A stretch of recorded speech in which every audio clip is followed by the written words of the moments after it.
All right, ladies and gentlemen, boys and girls, today we're going to talk a little bit about chemical reactions and the chemical reactions, what they are, and a little bit about how they relate to what we're talking about here. All right, so we have a handful of things we're going to be talking about here that I want to hopefully hit onto. But, I want to try and kind of keep this into this kind of big picture here. So I really want to focus this on in terms of how we talk about this. All right, so we got to think about this in terms of biological chemistry, right? Why does this chemistry matter? Right? What is chemistry? First of all, let's start with the very basic. What is a cell? Right?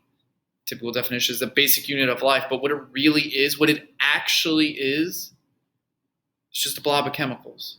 All right? It is a special set of chemicals, and they have special shape and special organization, do special types of chemical reactions that allow it to do the functions of what we consider something that is living. And then so what does it mean to be living? And then we talk about so on and so forth, those characteristics of life and stuff like that. All right. But so here I'm going to focus really about some of those kind of chemical reactions, because we're going to talk about some of those chemical reactions that are vitally important for an organism to get that energy and to do that. And so to do that, we got to dive in a little bit about what is a chemical reaction and some chemistry. All right. So first of all, what is a chemical reaction? Basically, it is the movement of stuff and energy. All right, is the transfer of stuff and energy. And by stuff, when we're talking about the most basic unit of stuff, we're talking about atoms. All right, it is about this interchanging of atoms and energy. All right, and so, I have an example up here of, if we're going to build something, right, or let's just use this example. If we're going to do a chemistry lab, all right, I teach physical science, and so when I want to do a chemistry lab, what do I need to start with is I need to start with the chemicals, the stuff, all right, to be able to build something else, to build something new, all right? And so when we kind of do that, we have in this situation here, we have an example of a chemical reaction, all right? But what we're really talking about is what is the stuff that we start with and how we rearrange that stuff and the energy that's moved in there. So for example here, I have a lonely zinc atom, all right? And then I have this covalent molecule here, two nonmetals. I have sulfur that is chemically bonded to two different hydrogens. All right, well, I won't stop right there because I use the word chemical bond, all right? This is a covalent bond where electrons are shared because it is two nonmetals, all right? This right here, that bond, that is stored chemical energy, all right? That is living within inside those bonds there. It is a type of potential energy, an energy that could be just transferred into something else to do something else, all right? And so whatever we need to do, whatever needs to ever happen, needs to have that, needs energy. And those chemical bonds, where they're formed there. So I have stored chemical energy here, all right? Going to kind of simplify this here. Basically, it's this chemical energy that's stored in here that kind of holds those together, all right? If I wanted to create something new, I need to have ingredients to start with, all right? And in this case here, if I were to break break those bonds, what I'm doing is I am releasing that chemical energy.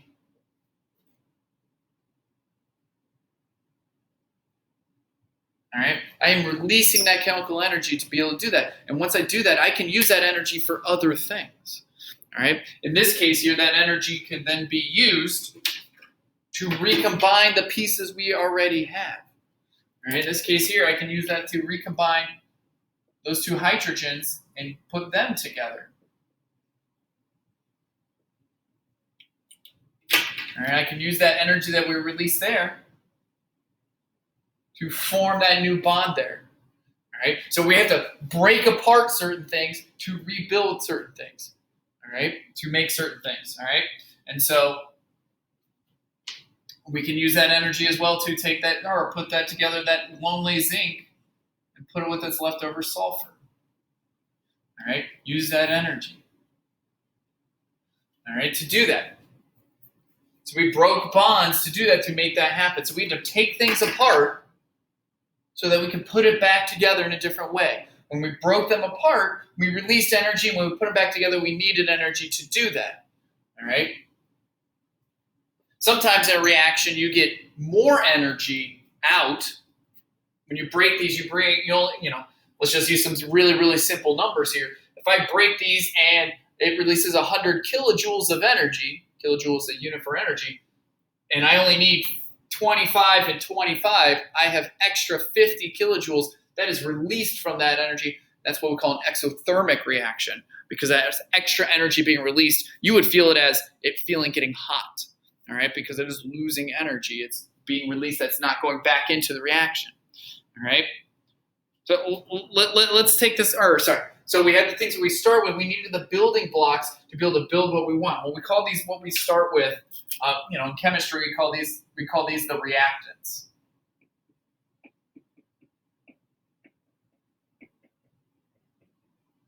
Right?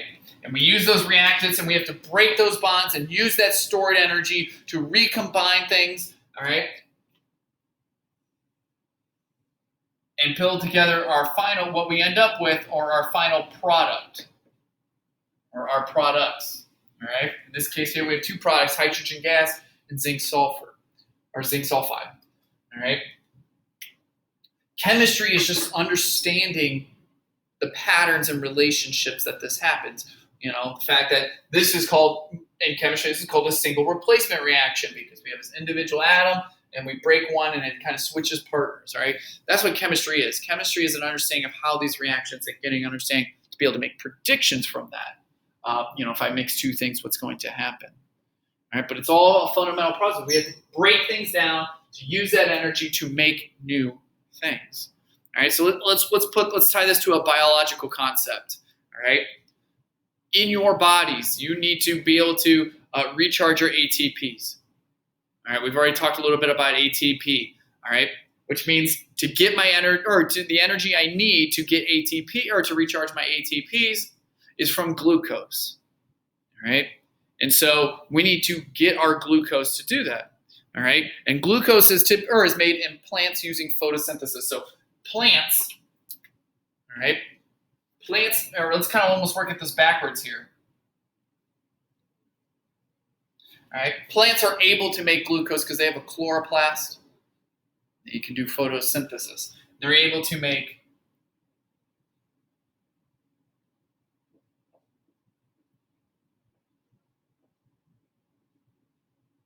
that's glucose. There's glucose right there. All right, this is our product. This is what we're going to do. So let's think about this.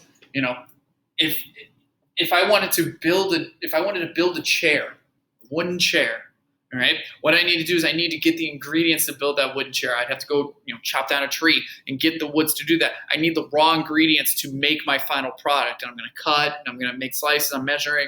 I'm going to make certain things. I'm going to, plane it, make it nice and smooth. All right, but I need the ingredients to do that. All right, plants have this ability to do that. We're going to talk more in depth about this. Let's just use this as an example of chemistry here. I need to be able to build together bonds of carbon, hydrogen, and oxygen to do that. All right, I need the ingredients to break apart certain things, break apart the pieces of the tree to build my chair. I need to to make my glucose, I need to break apart some simple compounds. Right? Our photosynthesis is able to do that. It's able to take some simple compounds, simple molecules, such as carbon dioxide and oxygen. It can take those simple, now my final product is carbon, hydrogens, and oxygens. And now I have not O2, my bad, sorry, H2O. My mistake, going too fast. I have my carbons, my hydrogens, my oxygens, and I can break these apart, break those chemical bonds between the hydrogens and the oxygens, the carbons and the oxygens, release that energy, and use that energy, just like we did up here, to put back together and make a glucose atom. All right, but now there's a problem here. This is some of the fundamental about when we talk about chemistry here, is that I need a glucose that has 6 carbons, but if I only have 1 carbon dioxide, that's a problem, because 1 carbon dioxide is, 1 carbon dioxide. All right, or I only have 1 carbon, and I need 6. chemistry, what we would do is we would note it like this. Right? This is what we call a coefficient.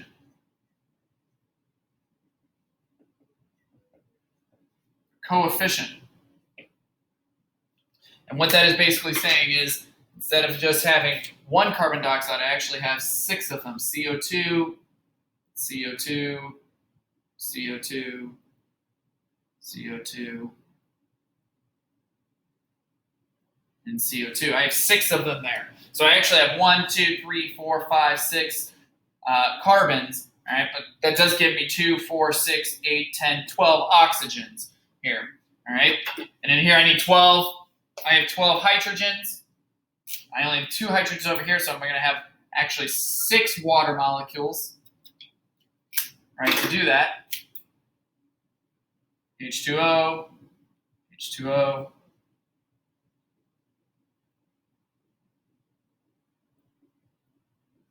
All right. So now I have all the kind of ingredients I have to do this, to create these, in my reactants, all my building blocks I need to create the final product I want. But just like if I was going to build a chair, if I cut out on a tree, I'm not going to use every piece of scrap or every piece of wood. When I cut, there's going to be dust that comes off, you know, sawdust that comes off, or pieces I break off that are too small to use for anything else, and I just kind of throw them away. It's what we consider the waste or the trash, right? In this reaction, we have leftover trash here because I have I have the right number of carbons, the right number of hydrogens, but now I have too many oxygens, all right? So what actually ends up happening as part of that energy is released is to create a lot of oxygen molecules, all right? This is what we call because of the law of conservation of matter. I start over here, if I use this many, I have 12 oxygens here plus 18. I have a total of 18 oxygens at the end, right? So this oxygen here, this one that we use to breathe from trees, that's so important, is actually waste. All right? It's waste in this case here, all right? Now it can go use that oxygen for other things, but in terms of just this reaction, it's considered the waste or the leftover here. And even in some, so that's just an example of taking those things that we have, those reactants that we start with, breaking apart to build something we have. And sometimes it actually even takes a little extra juice to do that. Right? Sometimes we have this carbon dioxide in the water, but we need something to get it started. All right? And so we need something to kind of get it started right there, to kind of get this boosted going. That's called activation energy. Activation energy is kind of the energy you need to kind of get it going a little bit, make the reaction kind of activate. All right? Make it go. All right, so there's some fundamental things, all right? Kind of going through our checklist here of the things we talked about here. All right, big one being about why we need this. We have to break down molecules to get that energy, use that energy to rebuild molecules, all right, the ones that we need. So if I need glucose, a plant cell needs glucose, it's going to take simple things, break them apart, use that release energy from those chemical bonds to rebuild glucose, all right? And then it can use that glucose. And then what's going to happen? It's going to go to cellular respiration, all right, at the mitochondria. And it's going to break that glucose down and use that energy to add a phosphate to ADPs to make it ATP. All right? Now, I know it seems kind of a lot here because this concept of energy is very tricky. All right?